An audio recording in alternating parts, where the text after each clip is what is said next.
బొబ్బిలి పట్టణంలో ముమ్మరంగా వైఎస్ఆర్సీపీ ఎన్నికల ప్రచారం. ఇంటింటికి వెళ్లి ఓట్లు అభ్యర్థించిన ఎమ్మెల్యే శంబంగి. సార్వత్రిక ఎన్నికల్లో విజయమే లక్ష్యంగా బొబ్బిలి నియోజకవర్గం బొబ్బిలి మున్సిపాలిటీ 31వ వార్డులో బొబ్బిలి వైసీపీ ఎమ్మెల్యే అభ్యర్థి శంబంగి వెంకటచిన అప్పలనాయుడు ఎన్నికల ప్రచారం నిర్వహించారు.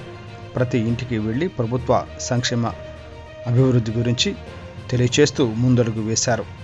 కూటమి పేరుతో ప్రజలను మోసం చేయడానికి ప్రతిపక్షాలన్నీ ఏకమై గుంపుగా వస్తున్నారని, ప్రజలు జాగ్రత్తగా ఉండాలని ఆయన ఓటర్లకు సూచించారు. అభివృద్ధి, సంక్షేమం ధ్యేయంగా కట్టుబడి పనిచేస్తున్న ముఖ్యమంత్రి జగన్మోహన్ రెడ్డి గారిని పేర్కొన్నారు. బొబ్బిలి నియోజకవర్గం వైసీపీ ఎమ్మెల్యే అభ్యర్థిగా తనకు, విజయనగరం జిల్లా లోక్సభ అభ్యర్థిగా బెల్లాన చంద్రశేఖర్ గారికి తమ అమూల్యమైన ఓటు హక్కును ఫ్యాన్ గుర్తుపై వేసి గెలిపించాలని కోరారు. ఈ కార్యక్రమంలో పాల్గొన్నవారు మున్సిపల్ చైర్మన్ సావు మురళీకృష్ణ గారు, శంబంగి శ్రీకాంత్ గారు తదితరులు పాల్గొన్నారు.